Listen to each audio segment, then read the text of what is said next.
Welcome to this explainer. I am absolutely thrilled to be your guide today. If you're an absolute beginner to programming, or hey, maybe you've dabbled a bit, but those core concepts still feel kind of fuzzy, well, you're in exactly the right place. Think of me as your mentor on this journey. Today, we're going to demystify the foundational building blocks of C++. It's an incredibly powerful language, for sure, but beneath it all, it's really just a set of logical, manageable steps. We're going to break the whole shebang down so you can start writing your own code with complete confidence. Let's get into it. Okay, let's look at our roadmap for today. We're going to cover how programs actually run, writing clean, clear code, understanding stack and heap, pointers versus references, classes and access control, and finally, safe memory management. Section 1. How programs actually run. You see, computers don't understand English. Actually, they don't even directly understand C++.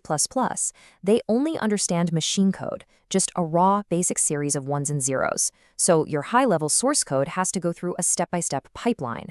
First, you write that high-level code. Then, a tool called the compiler steps in. Think of the compiler as a translator. It reads your human-readable source code, checks it for syntax errors, and translates it into an object file. Finally, the linker takes that object file, assembles it with any standard libraries you've used, and produces the final executable program that you can actually run. Following this entire pipeline from conception to execution is just absolutely crucial. Your high-level code goes into the compiler, comes out as assembly or object code, gets combined with libraries by the linker, and boom, you have your working executable program. Understanding this flow is vital for absolute beginners. When you try to run your very first program and get an error, which, trust me, will happen, knowing whether it's a compiler error, meaning your code syntax is wrong, or a linker error, meaning a piece of the puzzle is missing, makes troubleshooting so much easier. Moving right along to Section 2, writing clean, clear code. Let's start with variables. What are they? A variable is simply a location in computer memory used to store and retrieve a value. I absolutely love this simple analogy from our sources. Think of your computer's memory as a massive, long row of sequentially numbered cubbyholes. Every time you create a variable, you are essentially slapping a readable label on one of those cubbyholes. This lets you easily find and change your data later without needing to memorize its exact crazy numerical machine address. But, what kind of labels should you use on that cubbyhole? Poor, cryptic naming looks like X or just total. Good, descriptive naming looks like width or entry_total. Now, the compiler absolutely does not care. It will generate the exact same machine code whether you name your variable X or supercalifragilistic. But human readers definitely do care. Adopting a clear naming convention right from the start saves you and anyone else reading your code from massive confusion down the line. The really crucial point here is that comments in your code are an investment. Listen to this dramatic but highly accurate quote from our source material. A working but uncommented program is a time bomb waiting to explode. Seriously. If you don't document what you're doing, the next person to read your code, which, let's be real, will very likely be you in 6 months, is going to have an incredibly difficult time updating it safely.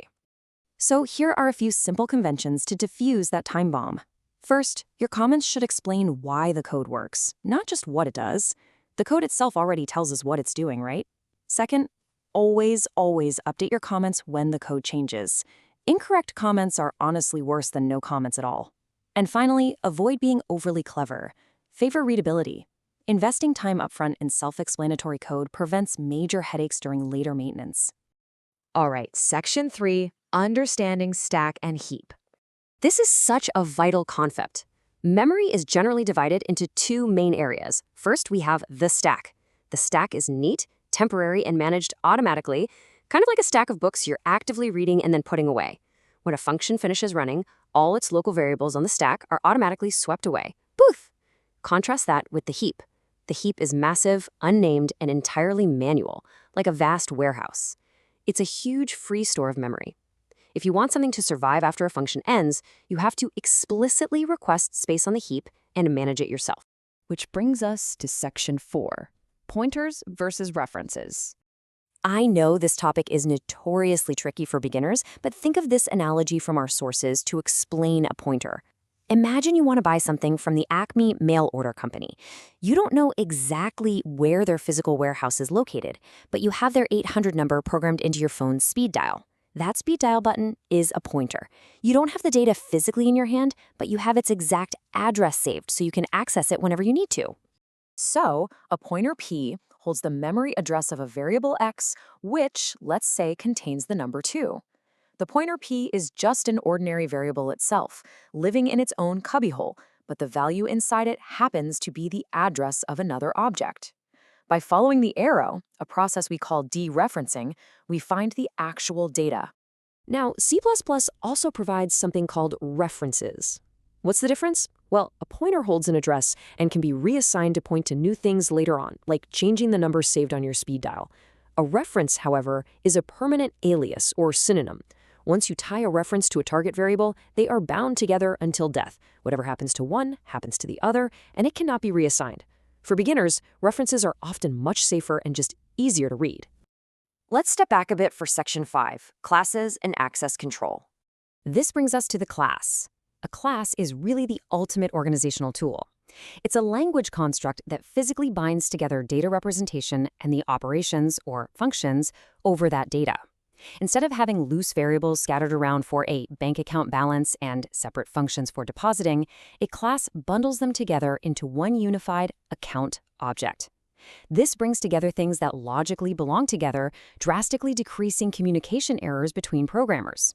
A massive part of this organization is access control, which enforces a concept called information hiding. Classes use public and private labels. Public interfaces are accessible to the outside world. It's how other parts of the program interact with your object.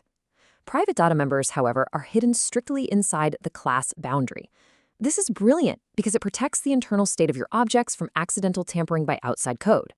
Finally, Section 6, Safe Memory Management. Remember how variables on the heap aren't cleaned up automatically? Well, if you reserve space on the heap but then lose the pointer to that space before you clean it up, you get what's called a memory leak. That reserved memory becomes completely unavailable to your program. Leaving unneeded items hanging around acts literally like memory slowly leaking out of your computer. If it happens enough, your program will simply run out of memory and crash. No way around it. So how do we prevent this? We use the delete keyword. Whenever you use the new keyword to make a variable on the heap, you must be responsible programmer and pair it with delete when you are finished.